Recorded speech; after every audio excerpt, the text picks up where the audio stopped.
I was born in city of Plotzk in 1900, on April 25th, 1925. I'm one of five boys, five brothers. My mother used to say she has a basketball team, five boys.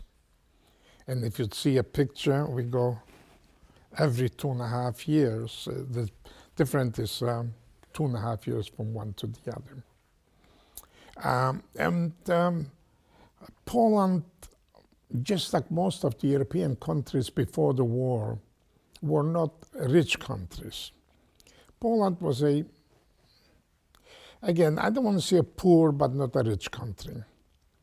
The majority of the people were middle class or lower than middle class. And there were some, of course, some rich people too, just like everybody else. My father was a costume tailor, making clothes for customers. And we had a good life. I mean, under the condition, under the circumstances that were existing at that time in Poland, when John and I and my grandson went to Poland and I took them to the place where we used to live, I could see that they were amazed, looking at me, and as if to say, how could that have been? We lived in a 2-room apartment. I mean, that was middle class. In one of the rooms was the kitchen, my father's tailor shop, and in the second room we had the living room, the reception room, and the bedroom. And there was there was running water and electricity in our place, in our house, but there was no toilets. It was an outhouse. And so we were living, 5 brothers and my father and my mother, was 7 people living in the 2 rooms. So we were sleeping 7 people in 1 room. And of course, like we live over here, every child has a room at least, anyways, a room and probably a study room, depending on where, how, and when. But over there, we were, like I said, the bedroom was, during the day, it was a living room and a reception room. And at night, it was the bedroom. And so we had 7 people living in the bedroom. But we were happy. We knew anything. That was the life, and that's what we were used to.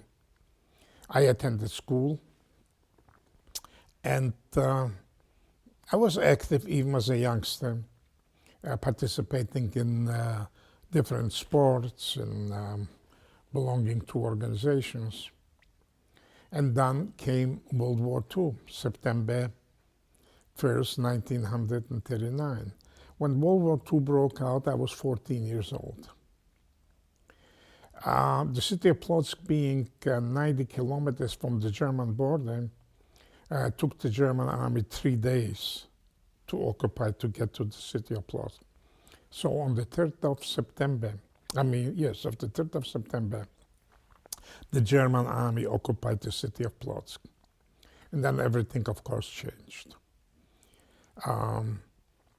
The first day when the regular army came in, they were just there very briefly because they moved on with the front line. But behind them came the occupation forces, consisting of SS, and I see in back you have the black uniform, the Gestapo, and the occupation. They were mean. And then all with them came all the bad laws, especially the Nuremberg laws. The Nuremberg laws, number 1, were depriving us of our civil rights. With all due respect, being an American, maybe you know, maybe you don't realize, because it's difficult for one that doesn't live under those circumstances to know what it means to lose your civil rights. You are nothing, you are nobody, Anybody can do with you whatever they want. Anybody can take away from you whatever they have. You have no recourse. You cannot sue anybody. You cannot complain. You're nothing. You're just a living human being, but you're not being treated as a human being any longer. And that was the bad thing. There were many restrictions. Number one, we were not allowed to have any businesses, any properties, any foreign currency. Schools were closed during the summer, but were not reopened in September, which is usually the time when the schools reopen. And so there was education was interrupted. There was no more education.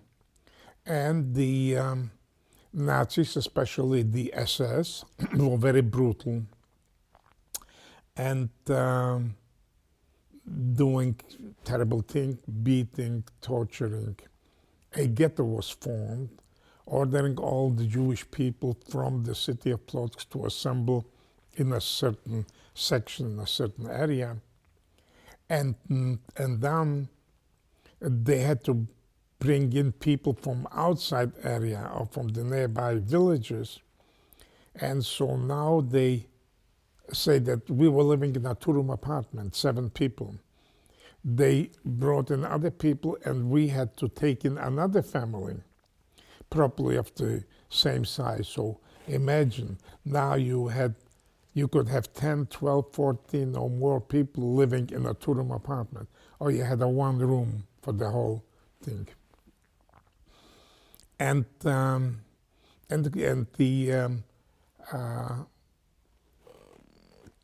food supply was getting shorter and shorter and less.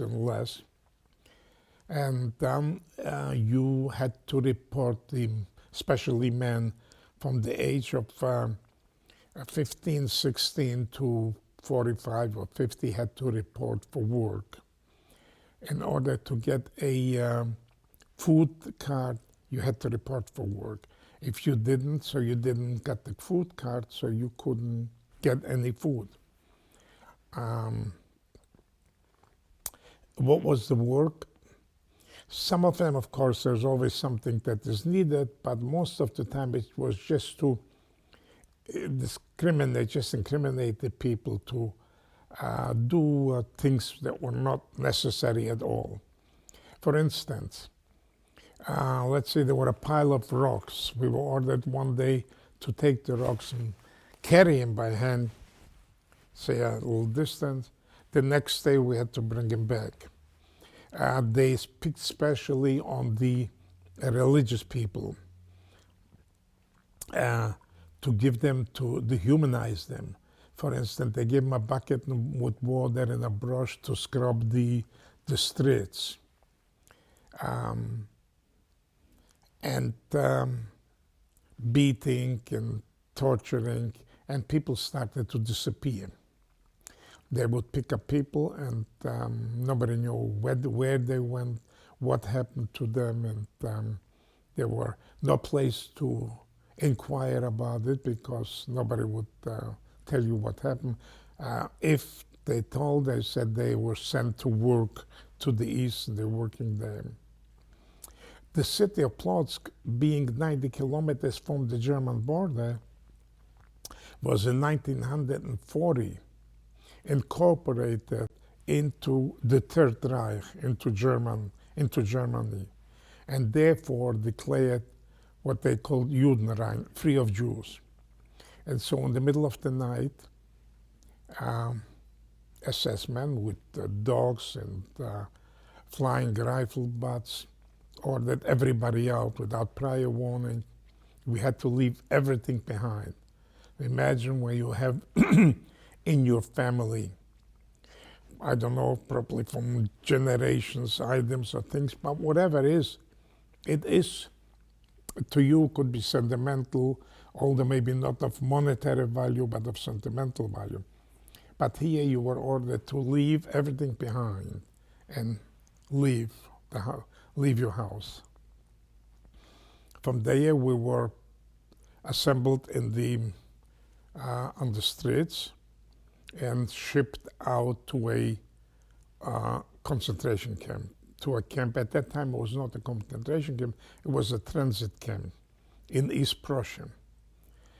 We were there for about a week or two, and then we were sent from there into further into Poland, into even low into even a poorer part of the country. And there again we were placed with another family also, with a large families. There were large families before the war in Europe. And we had to live there. In that city called Starachowice in Poland, there was before the war, a Polish ammunition factory. Now the Germans took it over, and ammunition were produced for the German army, of course. And so we had to work in the ammunition factory. It was again the same thing. If you want to receive a food ration, you got to work, you got to pay for it. If you didn't work, you didn't get a ration card. If you didn't have a ration card, you didn't get any food. So, of course, we reported to work. There was a Jewish community council, and you had to report there, and they assigned you to work to wherever you work. My first assignment when I came from there, I came from the other camp into the city of Starachowice, I reported to the Jewish Community Council, and they assigned me to work in the Gestapo. Now I don't know how much you know about the Gestapo, but that was the worst part of the Nazi order. I had to be there at 7 o'clock in the morning. The first thing in the morning, I had to shine the officers' boots. If at night they put out their boots in front of the door. So my job was to come in the morning, shine their boots, so they had, when they got up in the morning, they had the boots ready. And during the day, in the winter, I had to take care of the ovens. There was no central heating. There were ovens heated by coal and wood. So I had to bring coal and make fire in the ovens and keep the offices warm. I had to clean the outdoors and all that kind of work. But I was very badly treated, although as a youngster I was mistreated and beaten every day. For instance, if the assessment that was in charge of the auto, if he came out and after washing the auto, he would just go with his hand like this. And if he found a little dust on his hand, I got a beating because I didn't clean the auto good. And to go back a little, with the occupying the city by the SS, the occupation forces, and depriving us of the civil rights, at the age of 14, I was declared a slave, condemned to death for the only crime that I committed because I was born to Jewish parents.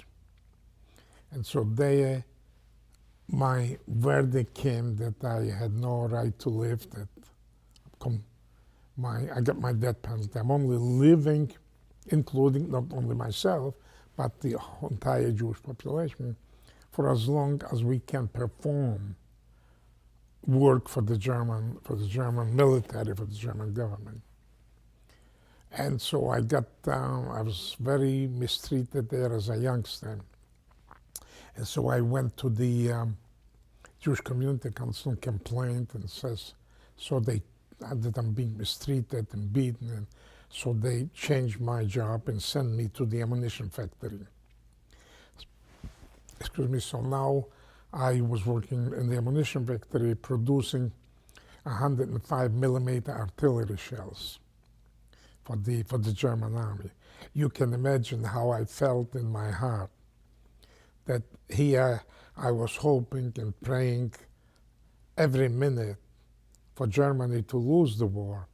And here I was forced to produce artillery shells that I know they'll be using to kill Allied forces, American, British, French, whoever was fighting against them. And that was a terrible feeling. But it was slave labor, I had to do it. And that was going on until 1942, which I was still living in the ghetto with my parents. In 1941, in a villa called Wannsee in the outskirts of Berlin, a group of assessmen were assembled with the orders from Himmler to work out the final solution of the Jewish question. And so after a while there, a bunch of drunken assessmen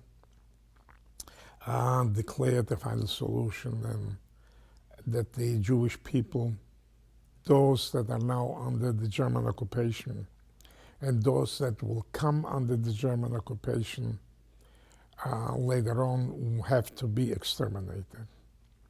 And so in October of 1942, again in the middle of the night, we were ordered out from our homes, leave everything there, assemble in the marketplace where a selection took place. The young and those that were capable to work were taken on one side, the very young and the elderly selected on the other side. We were, myself and two of my brothers, were selected among the young ones to go to work, but I was working already, and my brothers also in the ammunition factory, so we were considered workers. My parents, my father, my mother, and my 7-year-old brother, with the population, with the same population of that city, was sent to a death camp to Treblinka, and they are murdered by gassing and cremated. That was the most horrible day of my life, which is still with me. Seeing my parents for the very last time, knowing that I won't see him anymore, and being a teenager. And they were taken away, and that's all, we didn't see him anymore. On the other hand, the young people, myself and my two brothers and the others, were taken to a camp, prepared, now a slave labor camp, and we were assigned to work in the ammunition factory, which I did work anyways. And that was going on from 42 till 44. In 1944, the Russian army was moving west. Now they're already at the Polish border, coming, occupying Polish cities. And so the Germans started to liquidate the concentration camps. And we were taken out from there and sent to the final destination. On that day that we heard, there were rumors were there that we're going to be sent to Auschwitz. We knew that Auschwitz is the final solution, that there are gas chambers there and crematoriums, and that this is going to be the final solution. And so we decided that instead of going and dying in Auschwitz, that we will try and start a breakout from here, so to say, a revolt. The camp was not far away from a forest, and so we planned to break out from there, kill whatever we can. If we can kill some guards. The camp was encircled with a wooden fence, So of course group were assigned. We didn't have anything to fight with. The Germans had, you know, all kinds of arms, and we started a revolt. We planned to break the fence and have people run through the broken fence towards the forest. And whoever can, we knew that not everybody will be able to succeed, but whoever will be able to reach the forest, they might have a chance of saving themselves, surviving, because in the vicinity was a large group and very effective group of partisans. So if you can reach the partisans, so now you have a chance and you can fight with the partisans against the Germans. We had a chance to kill, I think, 1 or 2 guards and broke the fence. I was assigned to the fence, and people started to run, but it didn't take long, and the alarm went on. And from nearby the barracks, the Germans came out on bicycles, motorcycles, and encircled the area. And anybody that was caught outside the fence was shot right on the spot. The rest that were still in the camp that didn't get out through the fence were closed up, and the next day we were shipped out, which at that time we figured, well, we knew now this is the end, that we won't be long and we'll be all killed. It took about, I think, on 3 days, they put us in cattle trains, 100, 120 people in a cattle train without food or water. After all, we were not only now condemned to death because who we were, but now we are again condemned to death because we revolted against the German government, against the German army. So because of that, we didn't get any food or water for 3 days. There was actually on the train, in the cattle train, in this wagon, were 2 buckets. One was to be used as a toilet, and one had water in it. So that's all we could use from there. And on the 3rd day, we arrived, I remember, early in the morning, and in a place he was in, around it were wires, and we could see inside people with the striped uniforms. And now we knew that this is Auschwitz. Again, coming off the train, we were unloaded, and there was a selection by the infamous Dr. Mengele. You must have heard about him, about Dr. Mengele, who, with the movement with the point of one finger, decided who was to live and who was to die. So that again, there were 2 columns, those, in his opinion, are capable to work, and the others went one direction, and we went the other direction. We never saw the people that were in the other column again. We knew where they were taken. My column were taken into the camp and were placed in Auschwitz, where we were greeted, number 1, with the sign that you probably know by now, which says Arbeit macht frei, free through work. And the greeting that we received was, we were told, you are in Auschwitz now. That famous, like, you're in the army now. You're in Auschwitz now, and the only way out of here is through the chimneys. You know what it means, the chimneys, that means with the smoke. And there were 4 large chimneys that you could see the smoke and fire coming out from it. And so I said the other column went a different direction. We never saw them again. I was placed on a barrack, and my 2 brothers, and we were assigned to work. Now, about the conditions in Auschwitz is just impossible to describe.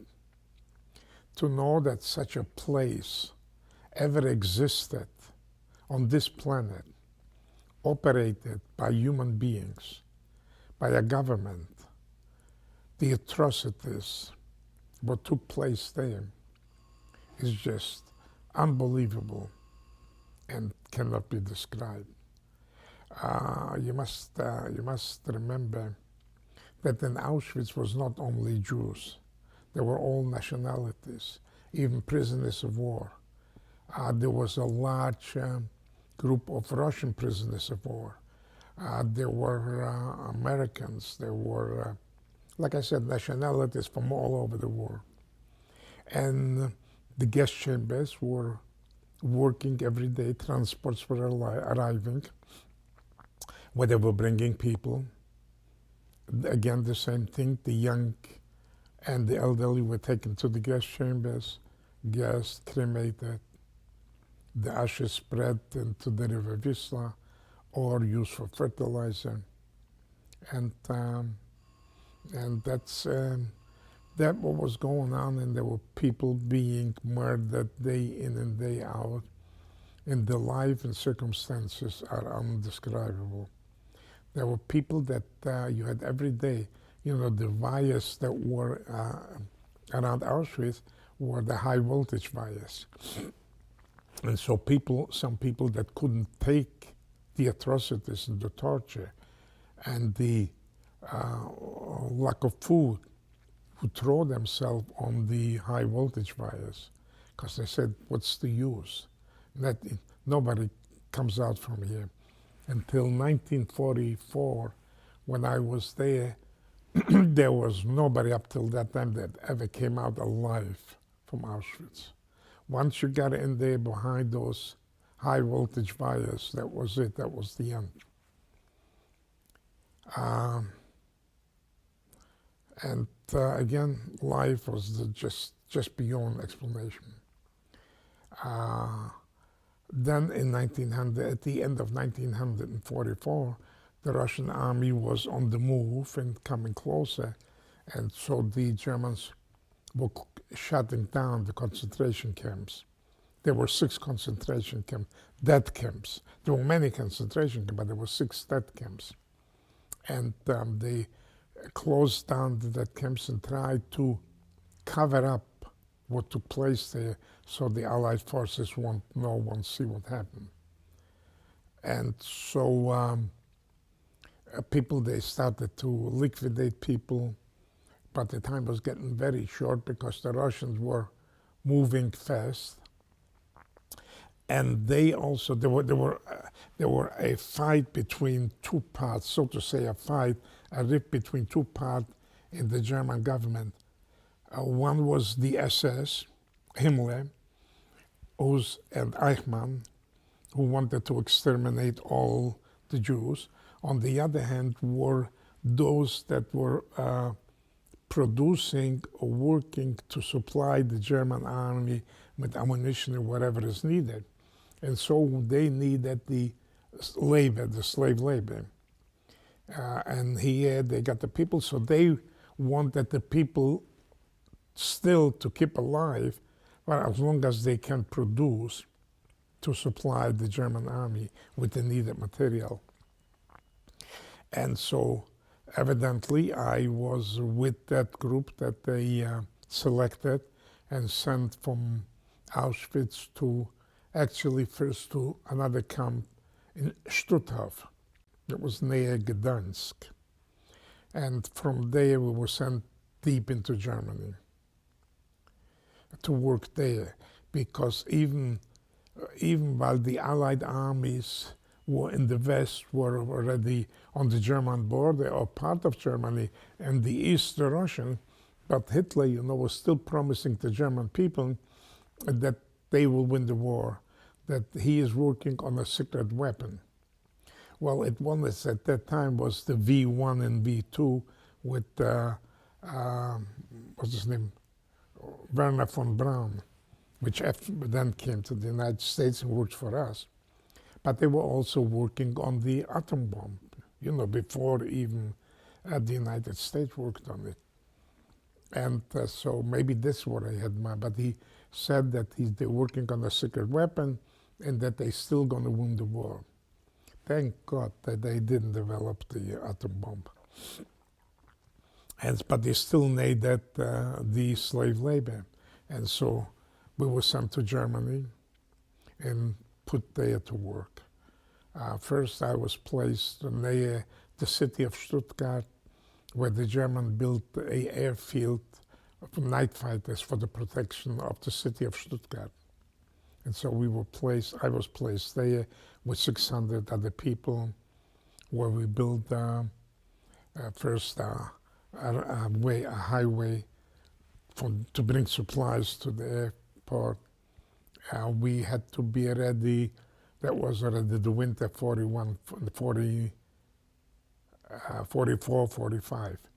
We had to be ready when the alarm sound or when it was snowing, to be out with shovels and clear the runway so that the planes can be ready to take off.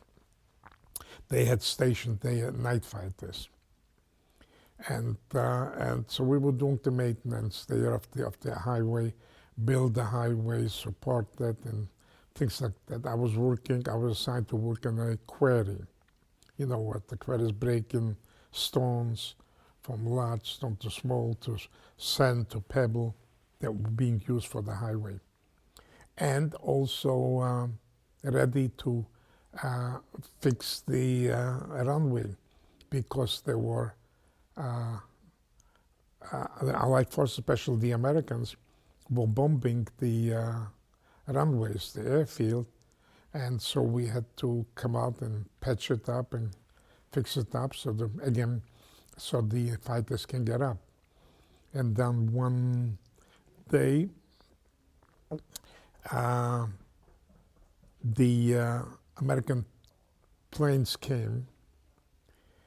In the beginning, we saw a lot of planes, just a lot of planes. And all of a sudden, the word came out in screaming. Everybody we were stationed there in a hangar. There wasn't even a camp. It was a hangar that they put us in. And we had to yell, everybody out, from our own people. Jewish planes are here to pick us up. And we said, Jewish planes here?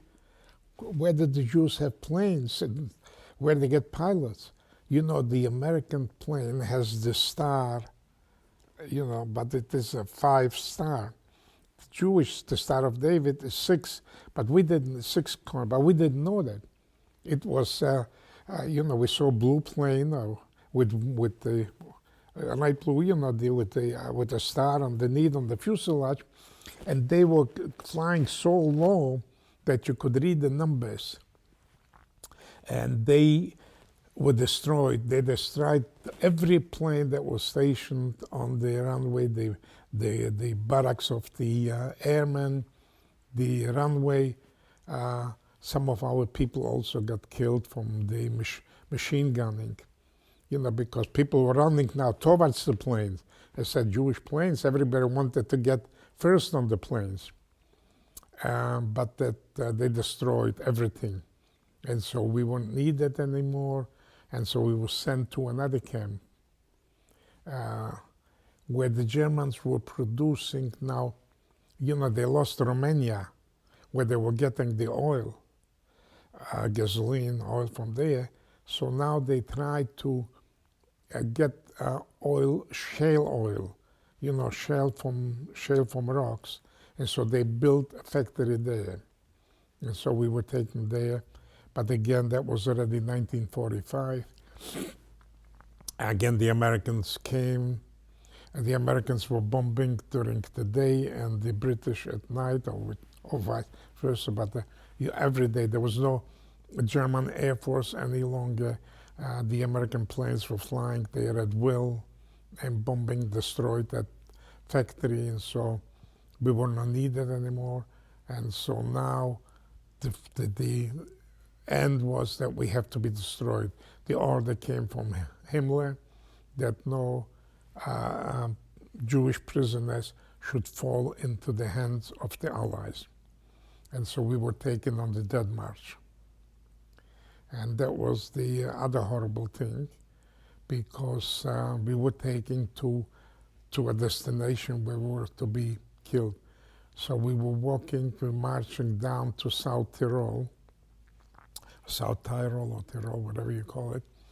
And there we were going to be placed in abundant salt mines, and they are destroyed. On the walking from the camp, it was horrible because we didn't get any food. In fact, the Germans didn't have any food for themselves, and people were dying. People were being shot. If you stepped out from the line, seeing on the street something that you could chew on, a rotten apple or a rotten potato or whatever, and if you went out from line, you were shot there and left, and the highway was lit with bodies, with people that were killed. And the first night, I remember, they were afraid to walk us at night. They walked us just during the day. They were afraid to walk us at night. That number one, we might run away, and so they put us in a barn, you know, and we could hear arguments out there between the Germans, between the guards. There were some that, of course, you could hear already the artillery and the firing and the fires at night from the Allied forces that were getting closer and closer. And so the guards themselves probably wanted to run away and change uniforms and hide or whatever. So there were some that suggested, while we're in that barn, that they were putting out gasoline, and that they will burn the gasoline with us, burn us alive in the barn. There were others that said no because they were afraid. Presumably, we were not involved in that. We had the argument that eventually they might become prisoners of war, and they will be held responsible for that. So they said no. And they said, the camp commandant said, this is my destination. My orders are to bring him to that destination, and that's what we're going to do. And so they took us out in the morning from the barn, and we were marching again.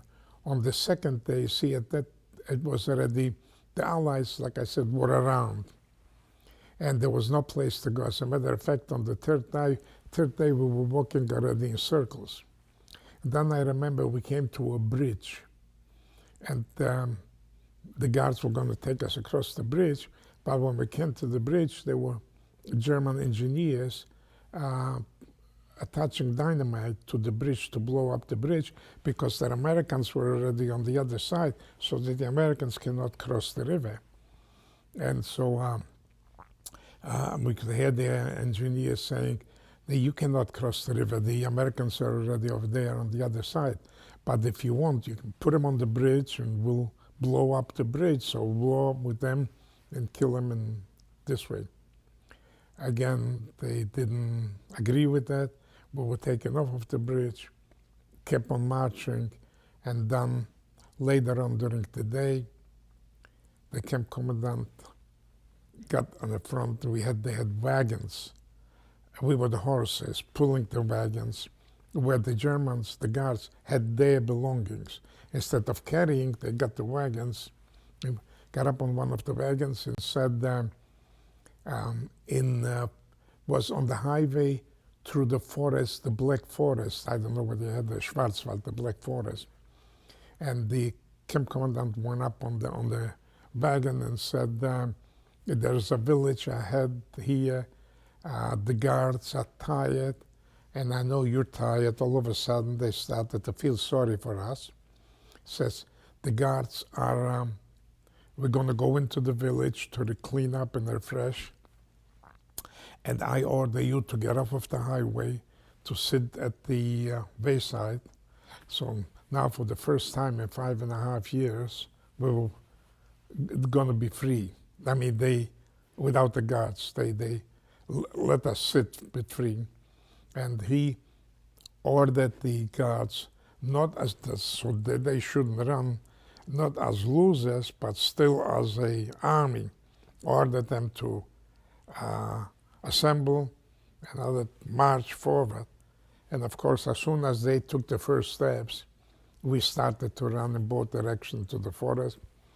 The only problem was that, again, some of our people were killed because on this side was going there, and from the other side were coming the German troops running from the front line.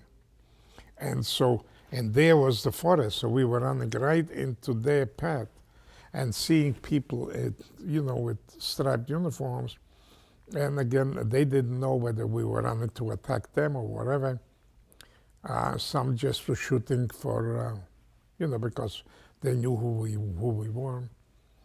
But so some were shot. I was lucky to get through into the forest, run, and I just ran as far and as deep as I could.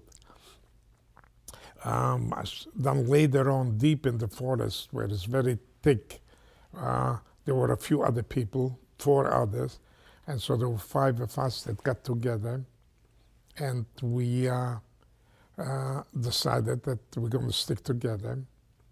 And it was April, it was cold, to sit the night there, and so we just sat close together to get the body heat from one to another, to be able, because we had no winter clothes, we had just those jackets that you see here. And we sat through the night there, and we could hear at the night a lot of the commotion, a lot of noise on the highway where we came from. But we didn't know what it is.